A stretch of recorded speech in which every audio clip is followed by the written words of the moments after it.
pledge of allegiance. I pledge allegiance to the flag of the United States of America and to the republic for which it stands, one nation, under God, indivisible, with liberty and justice for all.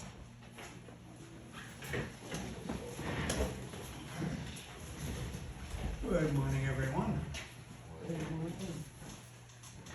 Today is Veterans Day, and I have been asked to recognize the veterans that are present.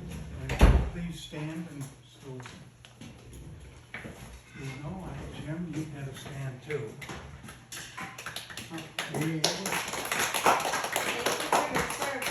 But you know, the thing of it is, all of us here have talked many a time, and we're all very thankful for that service because we had a very enjoyable time, we learned a lot, and life was good. We were fortunate enough to avoid combat zones. Thank goodness. Good.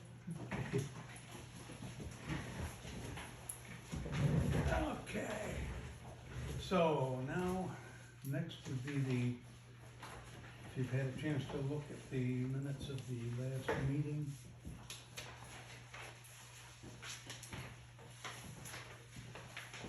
If you've had a chance, I would entertain a motion to accept them.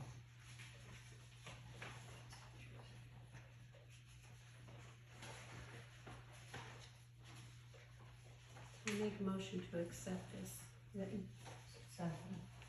Have a motion and a second to accept minutes. All those in favor? Aye. Okay. Now, next, public comment.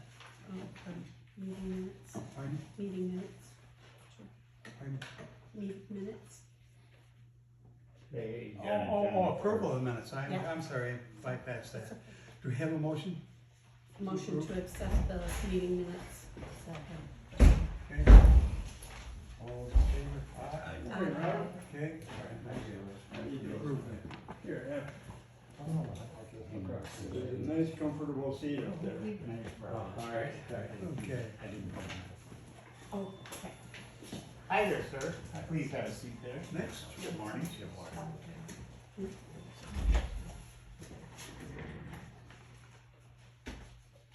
Good morning. Good morning. I'm Rob Dufford. I'm the attorney. Yes. Yeah, Robert just walked in. Thank you.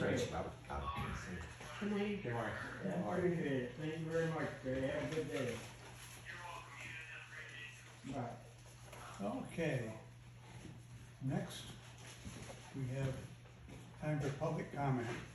We would ask that you limit your comments to 2 minutes, and anyone wishing to make any comments? Yes, sir. David Scott, I own property on Booth Road, 2 half-acre lots. I'm displeased with a meeting being held on Veterans Day. Very, very disgraceful. It's a holiday, should be honoring, should be doing a township meeting in a cemetery and identifying those who have served in the community, not holding a planning commission meeting on a day like this. Second thing is the meeting was not posted publicly 18 hours before this meeting has been held on Veterans Day. So there was no ability for an individual to go and look at the agenda, read the minutes, or from the previous meeting, and I think that's in violation of Michigan Townships Association rules and regulations for operating a meeting. The third thing is I would oppose the draft. I don't know how many times it's been read, how many times it's been identified or presented to the public to change the zoning ordinance, making a half-acre lot not a buildable lot in Gres Township. I think you will find that the tax base is going to be reduced because nobody's going to pay taxes on a non-buildable structure.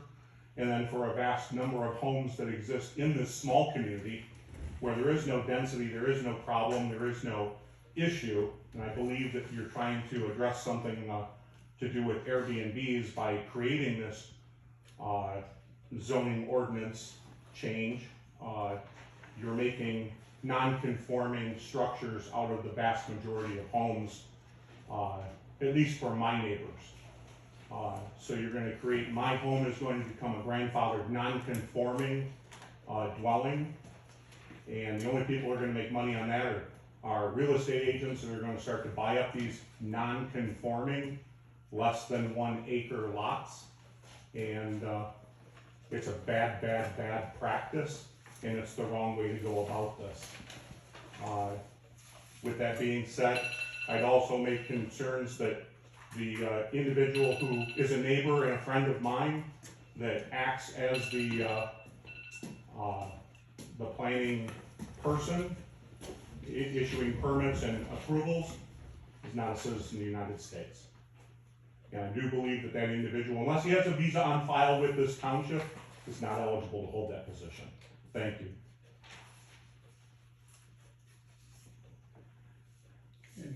I address that. No.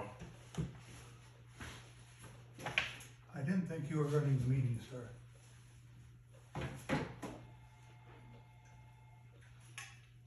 I have a permanent resident visa, which I renewed. I just renewed it just recently. I have paid taxes. Since 1964, I have paid taxes in state, I'm not state, but local and federal. I have paid into the Social Security thing for 52 years.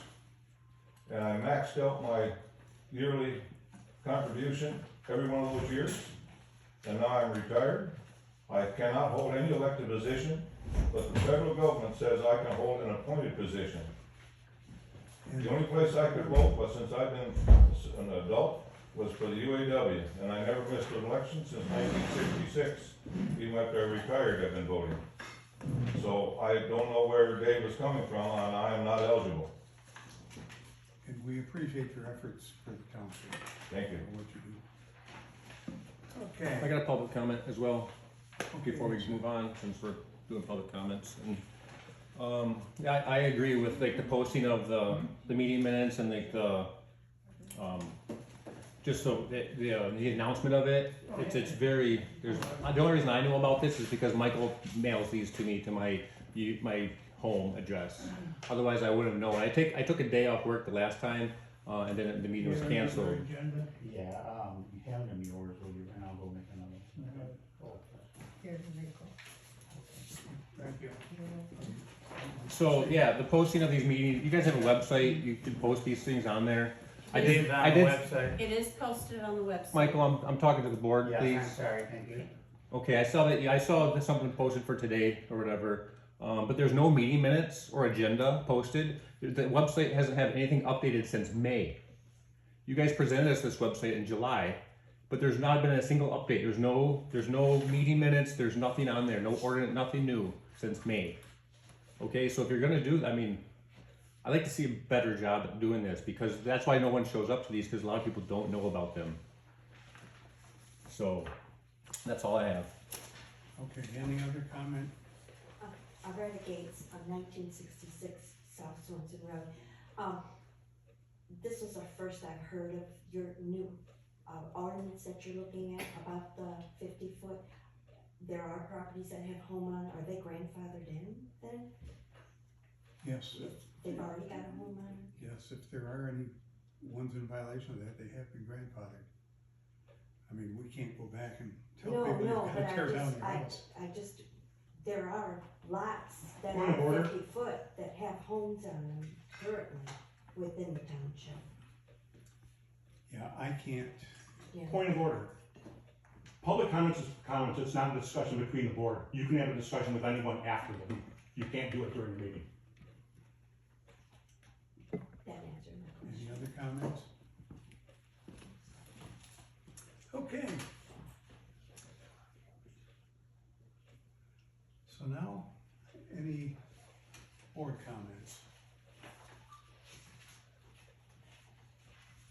Okay. Alrighty. New business. Our township attorney is here with us today, and, we have some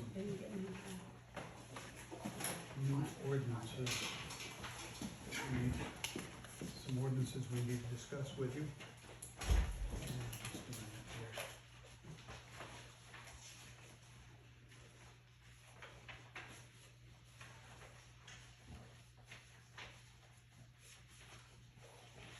Looking for Michael.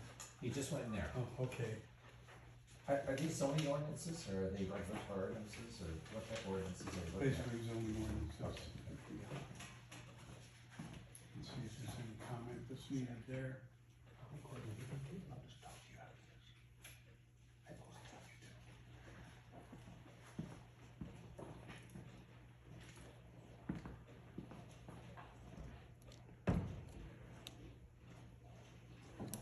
Well, we can, I think we'll, Can I you, Pat, comment on, yes, please, go ahead.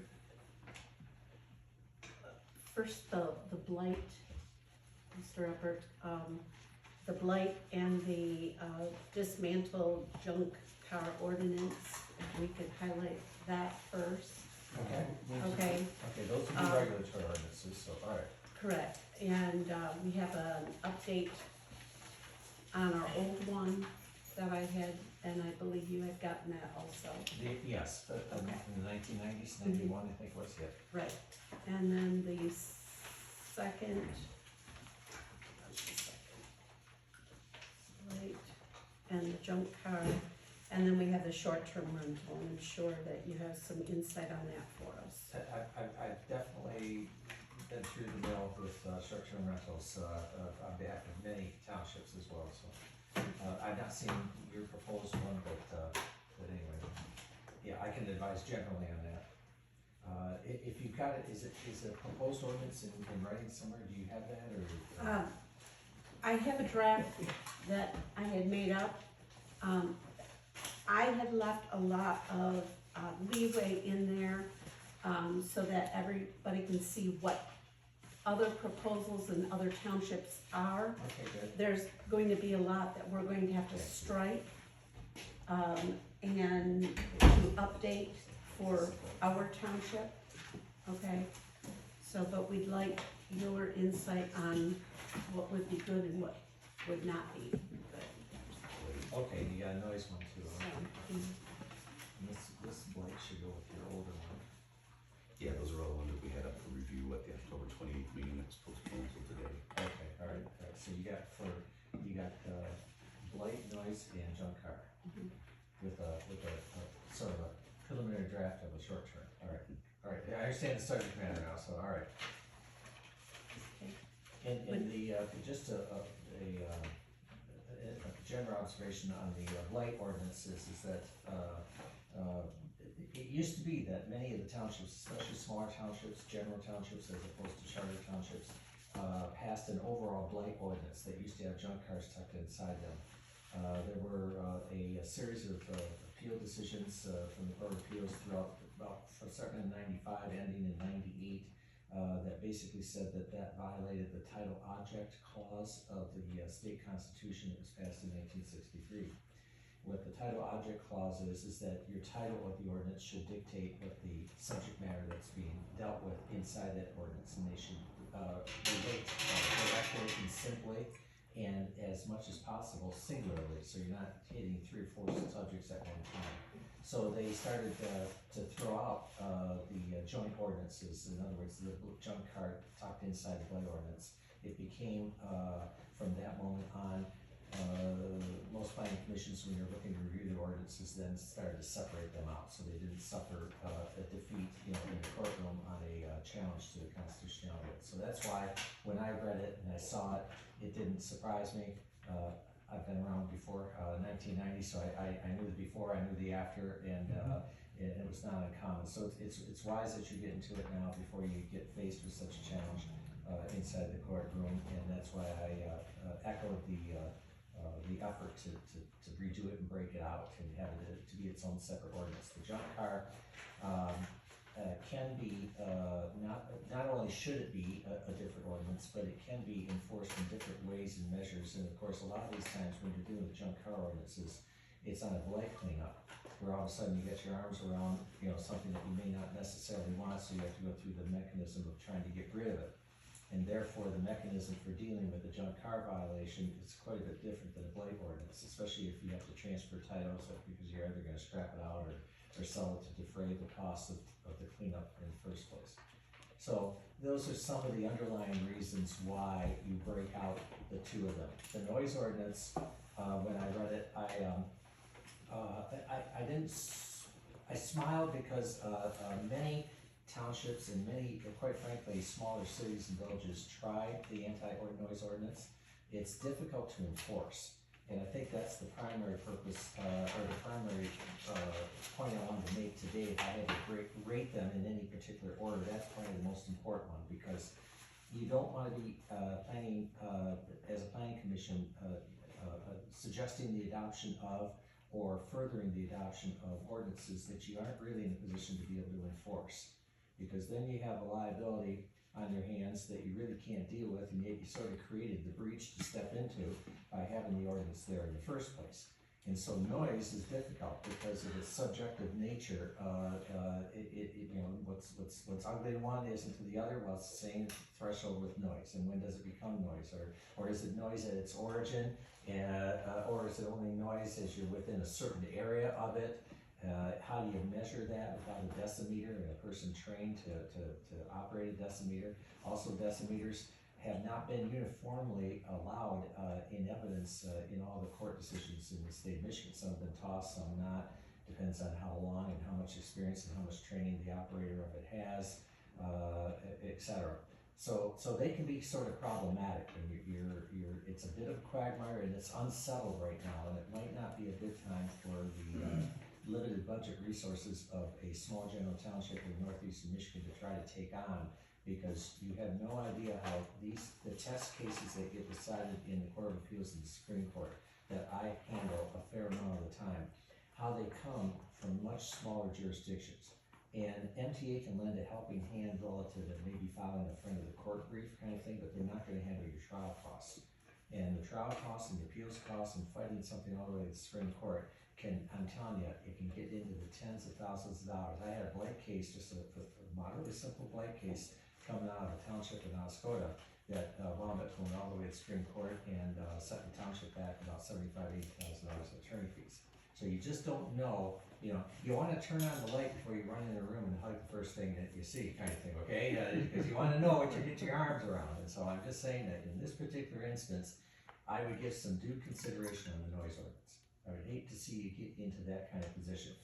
Is there hope on the horizon in being able to effectively govern noise, and especially in areas where you've got a little bit more of a density of population than what you have in Gres Township? Perhaps, especially with, they used to be called boom boxes, and then they went on into subwoofs and those kinds of things, especially when they would locate in private residential settings and have parties and that type of stuff.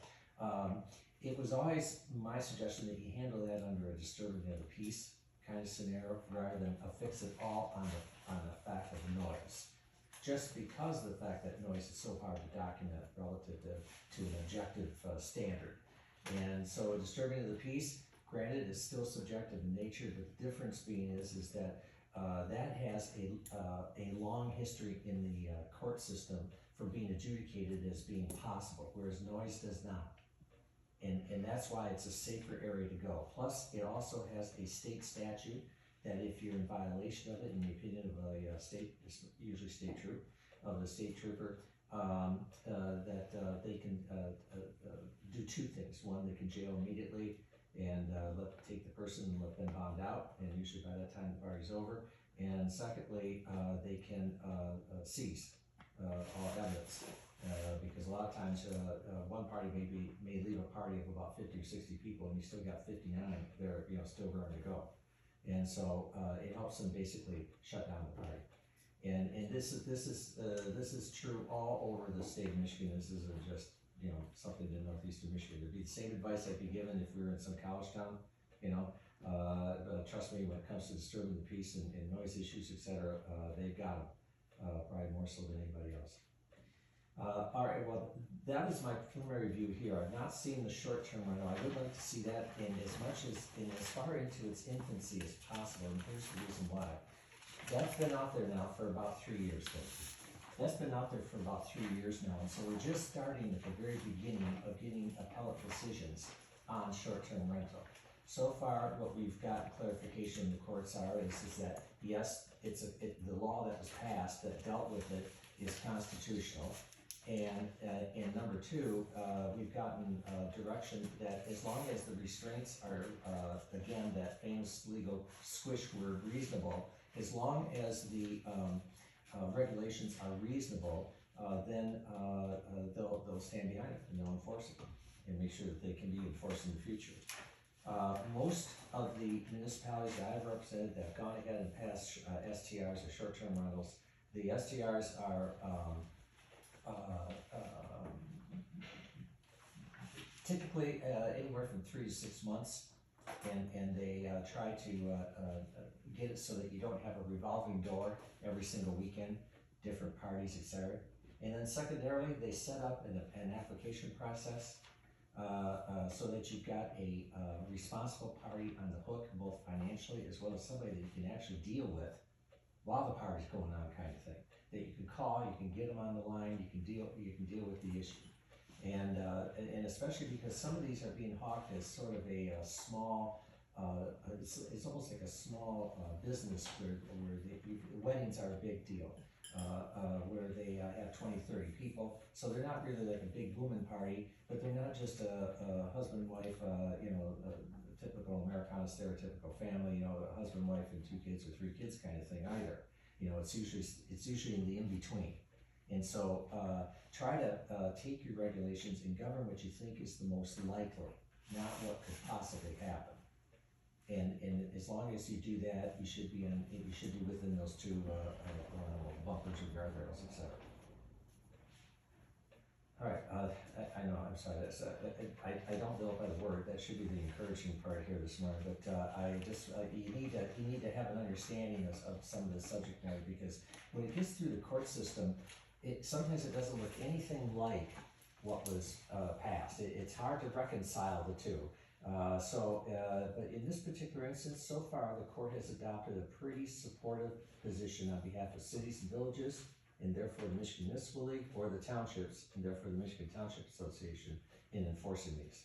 So if you want to step into the breach and put this together, I'd strongly encourage, number 1, responsible party, and identification of them via some type of application permit to fill out, so that you have the information in the hall and it's readily accessible to you.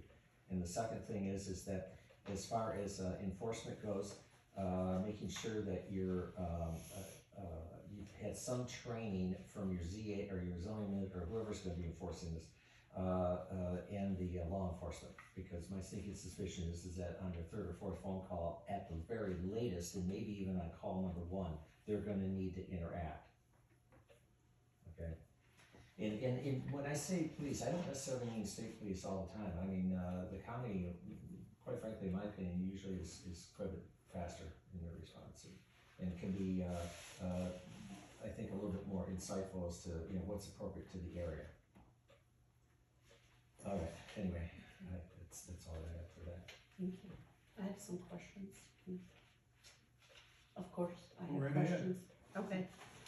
In reference to the junk car, the blight, are you stating then that the portion that we have as far as definitions, the term junk or the term junk motor vehicles, not junk, but junk motor vehicles should be taken out of this blight control? And then we should establish both an ordinance for just the blight and then on the other for the junk vehicles? Making sure that the definition is the same is okay. It's not necessarily to take it out of the blight control ordinance. So I would still leave the definition in there. And the reason for that is that a lot of times when you show up on blight, you got all kinds of blight. You got wood materials, roofing materials. I've pretty much seen it all. And so it's a good idea to have the definitions be exactly the same, but in both ordinances. That way, it might be not necessary to do anything other than issue the ticket on blight.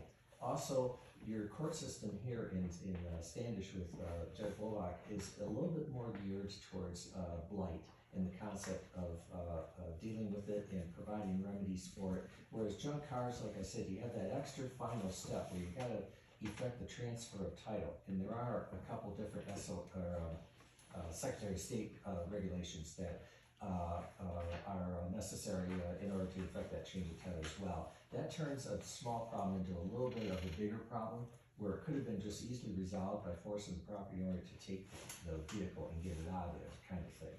And so, no, I'm saying leave that in blight, but you should have a separate standalone junk car ordinance. Okay. The second question I have in reference to the noise ordinance. The sheriff department here in Aranet County, okay, we are not like Tawas. Tawas is pretty much state police. The state police are harder here to get a hold of, okay? You go through dispatch, they dispatch the county level first before they do the state. State is not always present in Aranet County.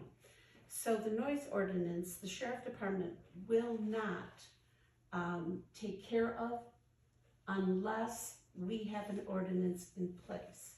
What about the state laws that are, and even if it's a disturbing the peace, they're saying that if they go out there that they cannot enforce because we do not have an ordinance. Well, the ordinance that you pass will be a regulatory ordinance, and therefore it will have criminal sanctions on it, et cetera. So the officer has the power to arrest and remove what appears to be the primary party, or if you can refer to it as that, but anyway, and enforce that person to go on in and get booked, mugshot, post bond, that whole thing. And like I said, that whole process takes a good 2-3 hours bare minimum, and by then, the offending behavior has sort of dissipated. Sooner rather than later, you're going to be told by the county that they want some type of resolution passed, likely from the township board as opposed to the planning commission, to authorize them to be able to enforce your ordinances. And they may even want to exact a fee for that. And I'm just here to tell you that they could do that, and they could start to do that. And so you want to get not just the understanding of whether they'll enforce it, whether they're not, but also what are the costs associated with it. And what do they need to have from the township in order to be able to go and enforce?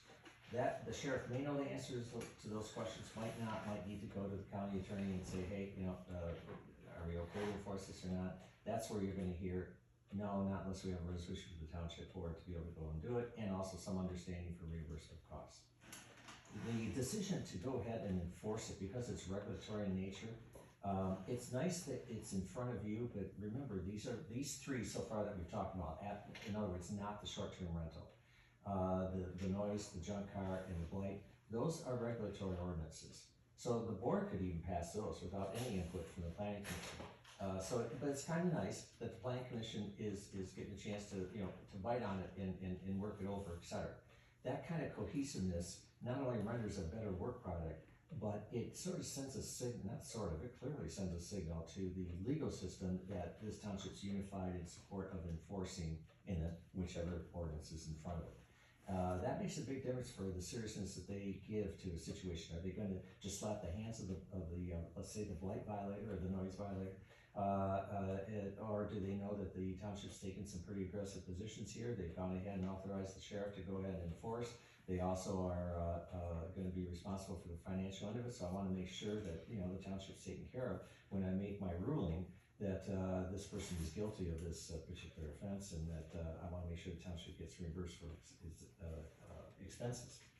Also, you might want to make sure that you're coordinating with the district court as well, because they're the ones that sometimes this issue will leapfrog over the sheriff's department and get to the district court. And so I would make sure that you're in touch with district court relative to procedures upon enforcement. They'll kind of take care of it because they're going to be, they've been really good.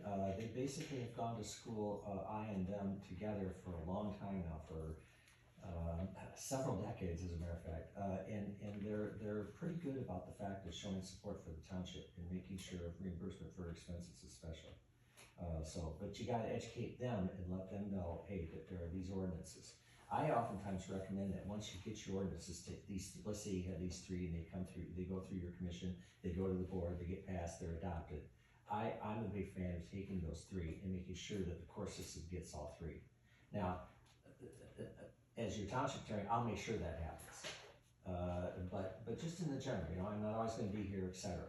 Just in the back of your mind, you know, the court should have a copy of your ordinances.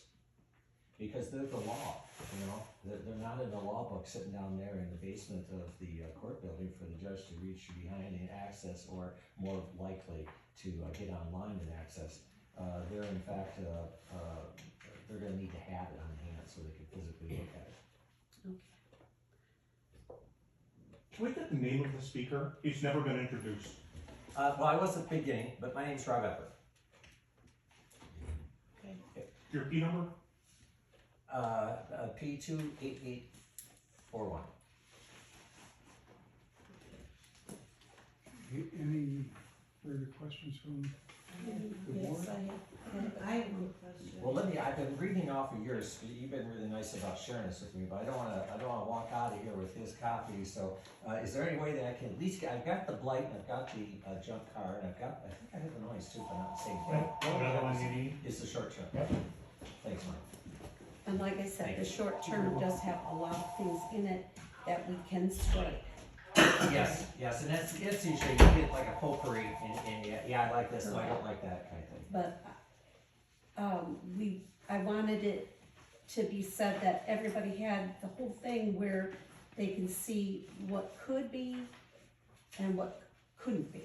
You know, having drafted many ordinances myself, I can't tell you how frustrating it is that you get the potpourri all together, the package, and you submit it to, well, in this case it'd be your fellow commissioners. And then, I don't know, a month later, 2 months later, maybe on your ride home, after you're giving it to them or something like that, it's like, you think of that one thing that didn't get in there kind of thing, so it could be pretty, Very true. be patient with yourself, I guess is what I'm saying. I have a question. Where would, like, dog barking? I live next to a dog kennel, and it's constant, it's never ending. Ma'am, So would that be under do not disturb or noise ordinance? Because we I'm gotta sorry, make but sure this that's is not in the our time for cat public hygiene. comment. Yeah, that's right, you're right, it's a meeting, it's not a hearing, so. Yeah. So, Okay, on the one question in reference to our sheriff department not wanting to do any noise or disturbance in this county, where do we stand? Well, that's the problem, it's like, remember, I think it was about, well, the way I talked about this probably about 20 minutes ago, to be honest, but anyway, a little bit ago, about the passing ordinances and not being able to have the capacity to enforce it. That's the hang up that I've got on noise. Because if you don't have the follow through on it, then you get the liability, and then it becomes a question of, well, if you had the responsibility to enforce the ordinance, you chose not to, that makes the township liable, gets them on the hook. Whereas if you don't have that expectation out there by not having passed the ordinance in the first place, then you don't have that responsibility. Leaves the liability on the sheriff That's department. right, that's for correct. not It's a site responding. under the state law, yes. Thank you. you know, we've all had a little bit of experience of that. Pat was a dispatcher in this county for quite some period of time. I'm an ex-cop. And finally decided to earn an honest living later. But it was, these things are, the public expectations are always considerably different than what any agency is capable of doing. Oh, absolutely, yeah, usually it's outsized by about 10 times. Yeah. Yes. Yeah. And, It's tough on a dispatcher to hear a need and not be able to address it. Yeah. And live over the phone, that's stress. Yeah. That's uncompensated for stress. I have a question. How's the overlay work with, you said the disturbing the peace versus the noise ordinance? My concern is that there's a whole lot of fine lines that'll get crossed there. I mean, as you said, subjective. Yes. We live in a rural area. I mean, goose hunting out in the field could violate a simple noise ordinance. What is the public's greater good in service of? You know You know what's what I going on mean? right now, you empathize with this, with, you know, the point that you're making, is that, I can't tell you how many times this time of year, inside the bite of Taos Bay, when they're out there duck hunting, and and that blasting goes on, yeah, there's a whole, and of course, you're talking about well-moneyed areas, you know, that cherish the privacy and all the other good stuff, and they're flooding calls to a dispatch about, you know, hey, what the hell's going on here, kind of thing, you know, yeah. Because a lot of lakefront people aren't hunters. Well, not You know, only that- imagine me sitting in a boat out in front of your place blasting a shotgun. It's there, every, you know, it's every I mean, morning. That's why we want to nail all this stuff down. I mean, I have a gun range. I mean, October 1st, it starts at 7 a.m. Right. I know it's October 1st, I hear bang bang. And who wants to waste township resources and county resources on complaints for that? You know, I'm just trying to look at it from a common man's perspective. Well, not only that, you got some interesting jurisdictional overlay there. You got the behavior essentially allowed and allowed under state law. Mhm. You know, therefore governed by depending on who's involved, but anyway, mostly DNR. But you know, it versus county with either a noise ordinance or in their case, city. And they do have a noise ordinance, and they're struggling with right now with that whole concept of, well, we got the ordinance, you know, we went into that dark room and grabbed it, you know, now we got it, now what do we do with it, kind of thing, you know, so that's ongoing right now as we speak, as we sit here right now. Right. Yeah, you know, and what jurisdictions is the county to have the state, tell the state, no, you can't allow that kind of behavior out there. Doesn't matter if you got well-money people living along the water, that, you know, kind of thing. And that goes into hunter harassment laws and things like that Yeah, too. absolutely, yeah. And that's the same thing with our blight ordinance, is that where are we gonna draw the line with folks storing RVs? Or boats, or cars? I mean, I know several people along my neighborhood that store RVs, boats, and cars. You know, is that going to be included in the Well, ordinance too, or where's the line for that? Especially if they're not like licensed, or that's not their business. Now, when it comes to, especially when it comes to storage, at least the legal system locally, okay, so I'm speaking primarily in my range, Aranac, Oscoda, Alcona, I'm missing a few here, Ogama, Oscoda, Aranac, Alcona, I don't know, I'm sure I'm leaving a few out here, but if it's somebody storing something inside somebody's farm barn kind of thing, and through the winter, and they say, you know, because a lot of that goes on.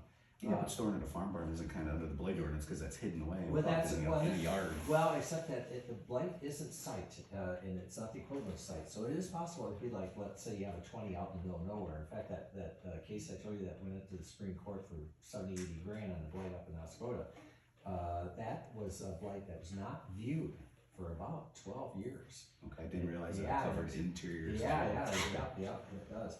And the theory behind that is that it doesn't always apply to every single case, but the theory behind that as to why the court has the power to regulate the behavior even when it's not, you know, in full view, is that there are things attached to blight that's more than just site, and hence the blight site parallel. There's things of does it contribute to housing for rodents, and is it an attractant for things that will diminish property values, maybe not right away, not immediately, but over the long haul. And there was quite a bit of that, as a matter of fact, on that 20-acre parcel I was just telling you about, where there was they got in there, and before they could even really document just exactly how bad it was, they had a bunch of dogs. They had a pack of some wild dogs. Having been born and raised here, and being a runner, and yet being, you know, out in the woods all the time, I've never encountered a pack of wild dogs, but I did there. You know, and I got up in front and close, and I mean, they had no fear whatsoever. But I'm just saying that blight doesn't have to be in sight in order to be violative. Well, anyway, I'm done with that answer. I was just peeking through your STR too while I was speaking. Thanks for answering it. Well, that's okay. Filled me in on what I needed to know. All right. Well, that's the purpose. That's the purpose behind not only having me here, but having me accessible. So if there are things where you're sort of mixed, not too sure, give me a call. That's what the purpose is for me. So give me a call. We'll get on the phone talk. Is that you do have the permit process, a permit process in here. I'll take a look at it in a little bit more detail, but I'm glad to see that. Because some weren't doing that, and that got to be a real major headache. I'd be standing in the courtroom trying to enforce it. The main party, that was the party, is gone, because usually that was a rental over the weekend or for a week or something like that. So by the time the legal system engaged, it was a good month and a half, 2 months after the fact. And the second thing is that not everybody that has an active interest in the property, they may be on the title for some reason, financing or otherwise, but they're not necessarily a culpable party. And so it takes away the ability of trying to ascertain just who is the problem here, who should we be going against. So. I'm done blabbing, go ahead. Oh, we certainly appreciate your input. It's, things are never as simple as they seem, are they? No, they're not, you know, and experience will tell you that, so, no, I agree. In reference to your last statement then, on the short-term rentals, when they have an application, would it be a good thing to suggest that we have a deed also to that property? Yes, on the applications that they ask me to draft, I always put on there that I want all title holders or anybody that has an interest in the property. Absolutely. And the courts have upheld that, especially because you're basically asking them to give you the information that's already there of public record, but it saves you the investigative effort to actually go and try to locate and find it. If you're asking for something that was not on the public record, that might be a problem. But that should be on the public record. Yes. Okay. Thank you, that's all that I have. Okay, so really appreciate you coming here today and taking the time to give us a hand, because I'll tell you, some of these things seem very simple, have a few hidden traps.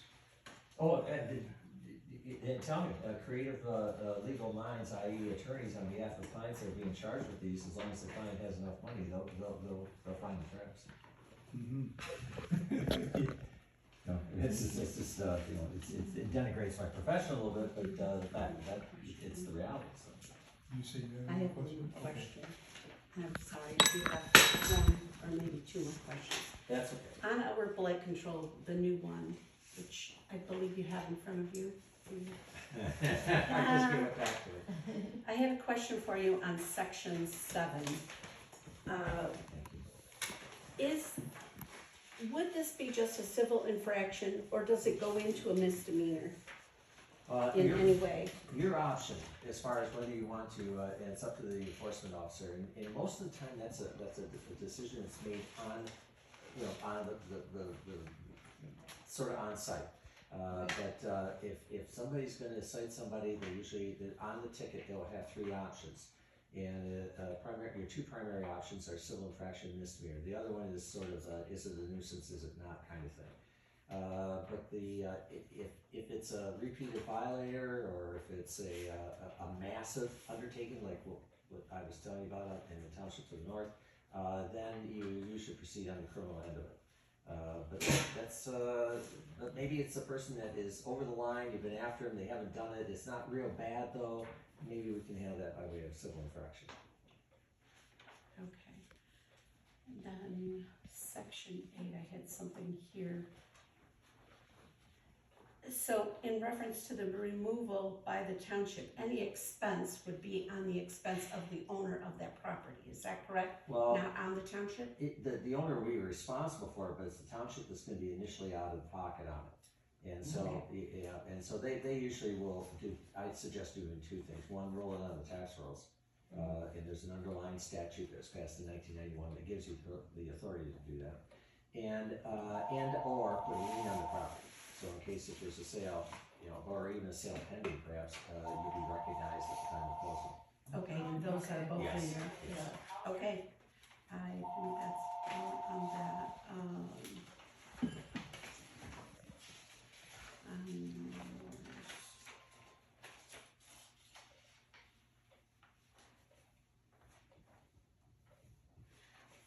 On the ordinance for the dismantled and junk vehicles that you gave us, can you explain number 4 for me? I just, it would be on page 4. Risk of 7. That's the new line, so dismantle junk cars, right? Alright, number 4 it was? That is correct. Alright, and what do you want me to say? If you can read that and explain it to me, because I was a little confused and I just want your expertise on that. Well, the first part is giving you as expansive ground as possible to deal with anything that could even remotely be described as a vehicle. And I took the ones that were the most problematic. old snowmobiles, old broken down jet skis, in other words, essentially recreational vehicles of one sort or another. And sometimes some, what otherwise might be, if they were newer, considered to be farm implements. A lot of times those are there. Those kinds of things are important because they've got scrap value, so if you're in a cleanup process, you at least know that you're gonna get some money out of it in order to defer the expense of cleaning up in the first place. Okay, so this one starts in the event of the foregoing regulations. Create any special or peculiar hardship beyond the control of the particular violator. Oh, okay, you're not only on section 4, but you're on paragraph 4. Okay. Okay, thank you. No, that's all right, I saw that puzzled I'm look sorry. and I thought, well, you know, we may not be communicating here. No.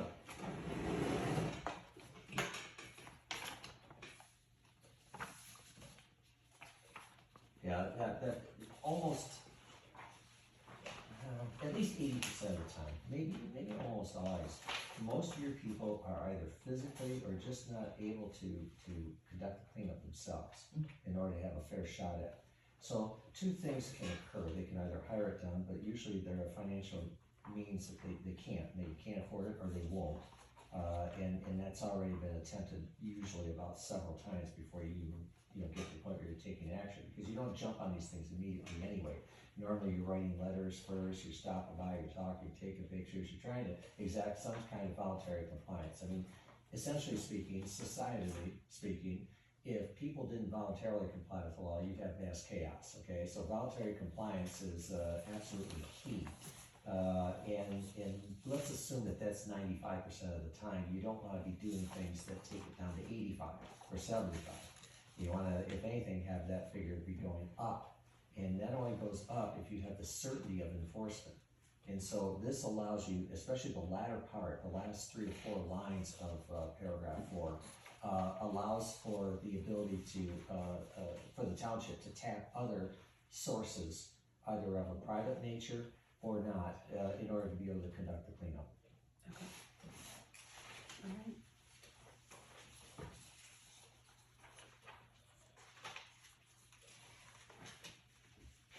So, Okay. Thank you. so we almost need to go back to drawing board on a couple of those things and revision it. There is.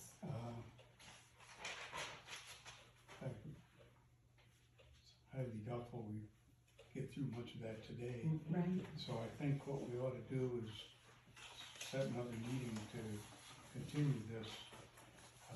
Give us all a chance to review these things and possibly get some potential hard copies ready to go. We do have a planning committee set on December 2nd.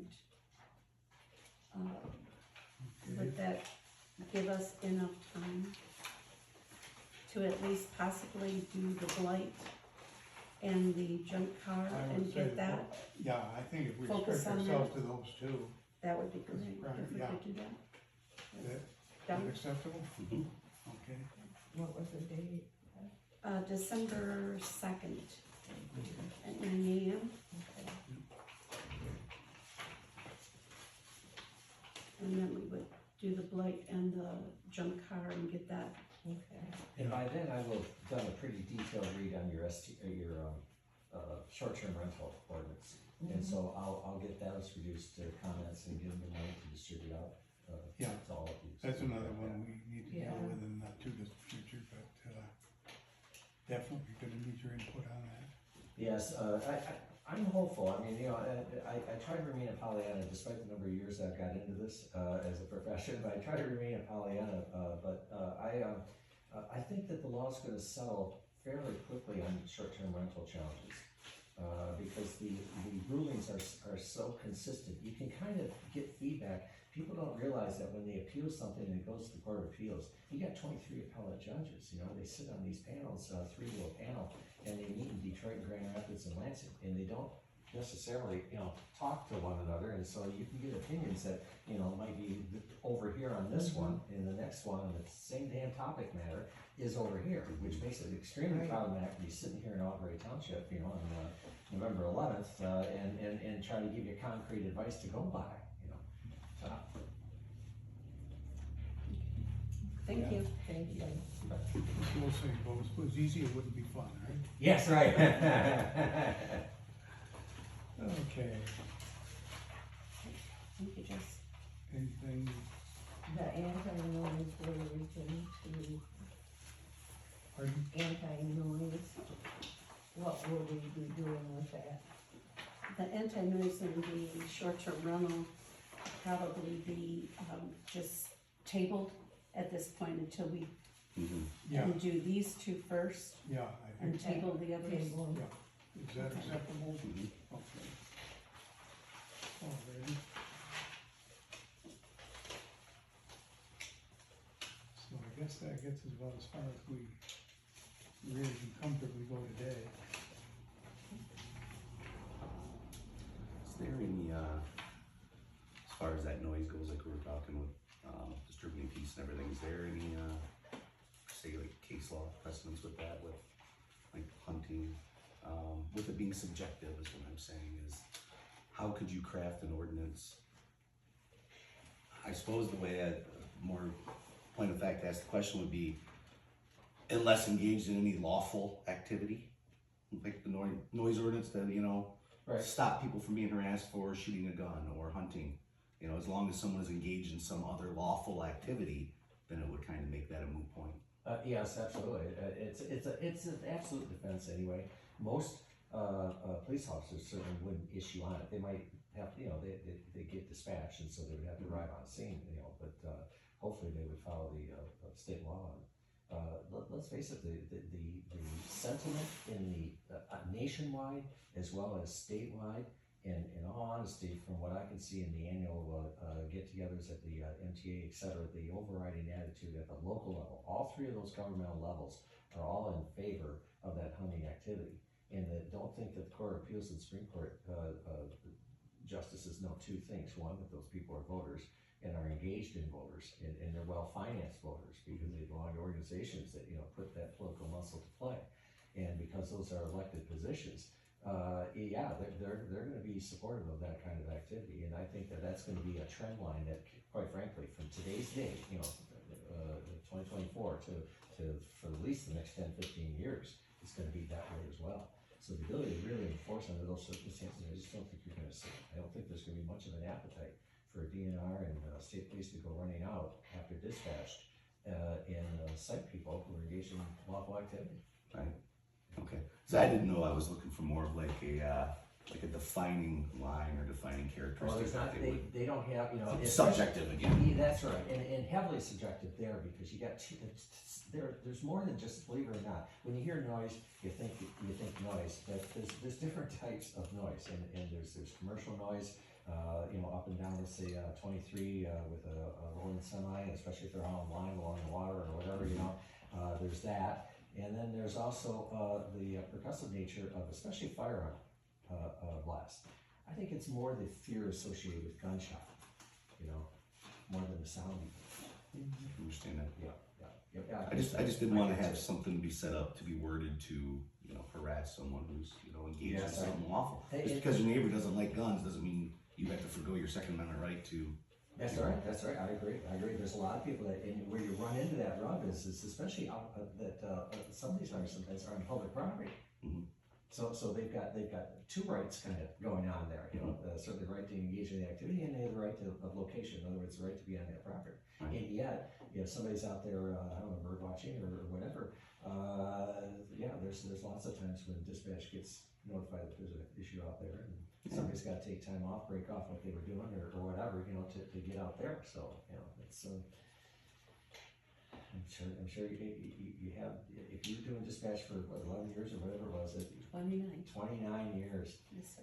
Oh, that's even, I mean, 11 was bad, it was enough for me. 29, that's, wow. Thank you, really, in a way, very much. Okay, Michael, that 12/2 meeting date is acceptable to you? Yes. Okay.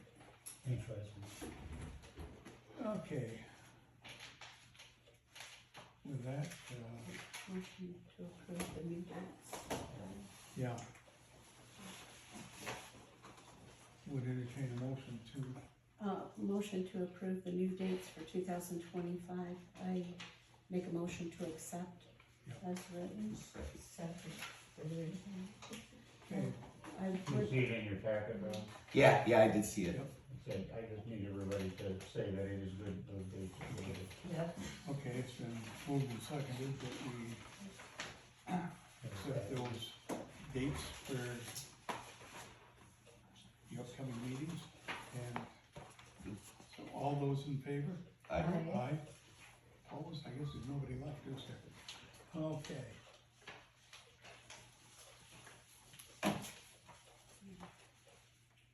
So now, anything else? just like to thank thank you. Mr. Oh, thank you, Tucker thank you. for being here and Yes, for thanks your very much. expertise. Appreciate your help. I'm glad to be here. Glad to be. Very helpful. Heck, my dad worked in Surrey for 35 years, so you know, it's a sort of a semi-homecoming, now I enjoy coming here, so thank you. Okay, any other comments from the board? I didn't know. Okay, and we've got the next meeting date set. So next, I guess, would be time for public comment. Hi, I was listening on the zoning things, and I agree, there is state law that supersedes zoning. You can look up Cinder versus City of Saginaw, you can see where they pay hundreds of thousands of dollars to defend things they're doing wrong. We actually did one of those cases. Same thing with short-term rentals, you know, limiting the amount to 30 days a year, or limiting it, it goes against Right to Rent Act, there's discrimination things, there's a lot of things you have to look into, in things you can't make, and that's a lot of these things that are going higher up, that the townships are getting burnt for.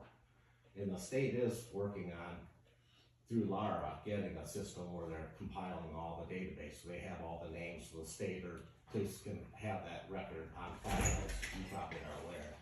So there's a lot of these things already going into place that you're looking at doing. And I just wanted to say, just make sure, there's also the, fact, the people that have been doing the non-conforming use. That should be stated in there also, the ones that are currently have short-term rentals to run as they have been based on non-conforming use before the zoning change. Okay, thank you. Yes, sir. Hi, again, David Scott, I own property on Booth Road. For Mr. Eppert's benefit, I'll share, I'm a retired Oakland County Sheriff's Deputy 30 years, and a former Commerce Township Supervisor, the 11th largest township in the state of Michigan. I would just briefly say that you folks, it's the best of intentions often when you see a subcommittee of the township board try to impose and create ordinance. This is a board action, and it should then be passed down. You obviously need to do a work study committee where you get the people of the community to come in and be involved, because there's only 4 kinds of cars: registered, unregistered, historic, and art. When you start using slang language like junk cars is a slang, your ordinance should stick to those registered, unregistered, historic, or art. Because those are the ones that most commonly will be dealt with when it comes to blight. You obviously have, when it comes to enforcement, though I applaud your prior services, but when someone articulates that Tawas is different than Aranac or Gres, it's a simple venue. The venue for Gres Township is based by the circuit court. We have the sheriff's department, we don't have our own private police department. Above and beyond that, there is the state police. The state police don't have a right to supplement or omit the county. Tawas and East Tawas separated their police departments to have separate police departments, and hence, there was no need for the state police to be in Tawas any longer. That's why they dispatched and moved those people around. It's not a matter of responsiveness, ability. There is specific venue that you need to take place. When you're looking at your ordinances, you have 2 types of properties you have to address: residential and commercial. Finally, the last thing, when I first bought property here, and I intend to retire here, I did a FOIA request to Mr. Oxley for our ordinances. He said we have none, as responded for a FOIA request. Recently, a year ago, 2 years ago, when we got our summer tax bill, included in the tax bill was an ordinance for blight. I was already told we don't have an ordinance subsequent to a FOIA, and then an ordinance created many years prior to my request was included in my tax bill. So we either have ordinances or we don't have ordinances. I have friends and individuals in the organization here of the Gres Township government who say there's a book of ordinances on his shelf and there's a book of ordinances on his shelf. When I came in and asked Mr. Oxley for a response to my FOIA request, I said, can I see the table of contents of ordinances? So we don't have ordinances.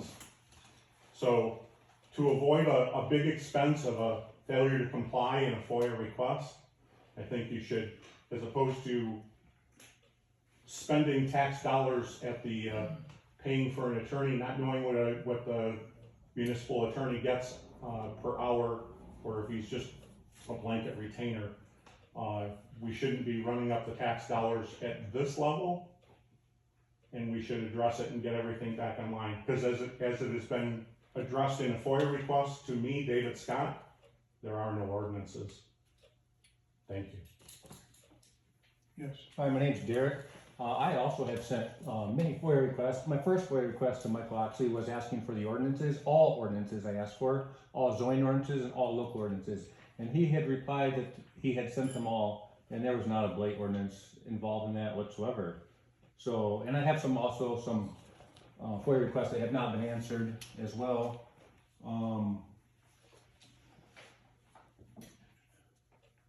That was ordinance 11 for the attorney. And then I want to thank the board for actually hiring Mr. Efert to come here and give a little more background and information on what you guys are trying to do, because it's not always as simple as, you know, just creating an ordinance and saying, okay, this is it. Now we've solved that problem. Let's move on to the next. It's never that simple. There's a lot of things that need to go into it. And I agree with also having like the case study. The board represents the people here. You guys should you should questionnaire all the people, the residents in this township, how they feel about these ordinances, or when you're about to push one of these through, like a short-term rental. Yeah, you should create a committee to, speak to the people. People need to be involved. Okay, as I see it, our function as this board is to make recommendations to the township board. And, Are you a public comment, sir? pardon? Are you making a public comment? You've lost me here. Are you making a public comment, or are you having a conversation and discussion with an individual that should not be done during a meeting? It's a public comment in response to his question. Okay, anything further? Yes, I was also told that there is no blight ordinance, although I find out now that there's letters going out to people in the township that have blight along Santiago Road, which I find kind of biased because I know a lot of the board members drive along Santiago Road, so they see that blight, but next door to me is a huge junkyard. Constant barking dogs, and they were given their permit for this dog kennel. It's a mess. So is there a blight ordinance? Is there a dog ordinance? Because I've been told that years ago there was a dog ordinance. So, do we have a dog ordinance? Because Pat, I know you can hear me at your house if Ben can hear me. No, You can't hear these, no? Well, Ben is younger, so maybe I will he's talk got to you better after hearing. the meeting. Okay. So, now, we have no further business. Would entertain a motion to adjourn. Motion to adjourn? Second. All those in favor? Aye. We are adjourned. So, really appreciate you taking the time. I probably should start off with a policy there, because that's probably about 3 or 4 minutes late. The first time in many years. I didn't run out of gas and wine, and it's like, how much you have to buy for that? But then to be filled, I didn't think, Charlie had to stand on. Yes, right. Hey, Derek, thanks for giving me the, how do I find your site? You type in Gres Township and go YouTube, my videos will pop up. Awesome. This is still recording at 5 right now, but and No, that's fine. I've had some issues also with the ZA and things. It's terrible. It's operated like it's a poorly run homeowners association. Exactly. He doesn't even know the zoning districts. The other day, I have him on the record in the video saying that there's lakeside and lakeshore residential, and that's not even true. You don't even know the district that you're zoning enforcement, and you know, it's. I've been dealing with this for over 2 years now. They've been telling me for 2 years that they can't enforce any, they can't make a short-term ordinance, short-term rental ordinance. I have 3 of them next door to my house that just got built on little 50-foot lots. So that's allowed. That's allowed in. And, you know, I mean, the thing that's always a convoluted portion is when you look at the state of Michigan, everything should be done plagiarizing those successful communities elsewhere. So the construction of 3 buildings is a lawful legal thing to do. It certainly is the industry standard in the state of Michigan when it comes to short-term rentals. Short-term rentals, the litigation for that began not in Lansing, it began in Tawas, Michigan. Oh wow. The same way the marijuana industry started in Pinconning, short-term rentals started in Tawas. Tawas did everything they could to do away with short-term rentals. It blew up in their face, and it's turned into an industry now where the Great Lakes cruise line ships are going to be docking at Tawas to bring people here to go to short-term rentals. Oh yeah. They're not going away. If they can find a short-term rental to rent, it's pretty. They're out there. Yeah. They're out there. But, you know, I mean, when you do a FOIA request and they provide you incorrect information or false information, you file a complaint to the circuit court and it's a $500 fine. It's not even a debate. I still have outstanding one from them I found in May. It's been ridiculous. And I only started turning up the heat because they wouldn't answer any questions that I had. Yeah. They refused to. I have that on video too. I come in during like public office hours. They say, I have no time for you. You can't do public. You can't look at the records. You have to get out of here, basically. Well, you can maintain and record anything that you can see publicly. Yeah. But you can't abandon or not maintain your camera, so don't leave it alone. Gotcha. Thank you, sir. I'll stand by it.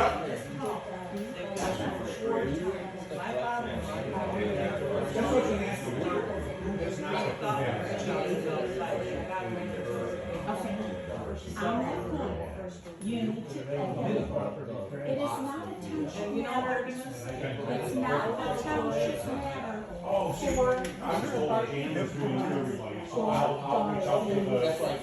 not a township matter for that is that we do not have an ordinance. That is Don't be he's also stating not to make 2 ordinances because that's instead of putting the liability of the township on the community. Absolutely. Okay? And the other thing is reference to the junkyard. Robert,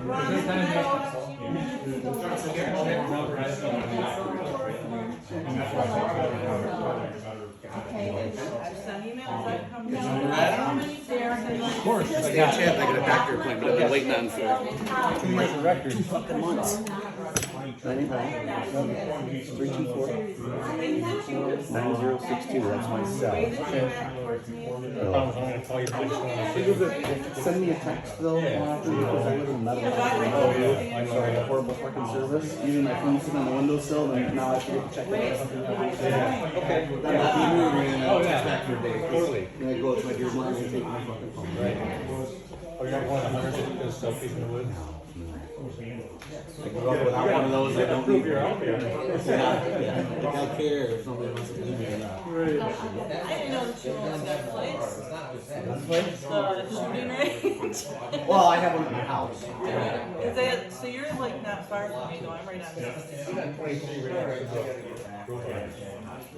Which group? Well, I hope everything's well. I hope they get better. And Hang in there. See, now, I don't, like I said, I try to stay out of this stuff. Oh, man. That's tough. Well, alright, Alright. I always thought the same thing too, but you know, if we don't stand up and start, someone else will make the rules and expect us to live by it. Hey, Jim, congratulations on your reelection. Do you Fighting, you know, those have are books people. So I'm here. Boy, But you Oxley think says on the no, ordinance. and he says he has no such manual. You need to make it where it's in the realm of reasonability for the average person. You start making it where you have to have a permit to exercise a right, then they're simply selling you that right back, and that is a no-go. You know what I mean? They can't sell you the ability to have a right. The rights are granted by God, by birth. That's where a lot of folks kind of get off on a sidetrack. And it's regardless if you don't believe in religion or not, you just have to have that fundamental concept that your rights are granted because you're born, because you exist. Because you walk the line. Yeah, and we have to try to Thank you.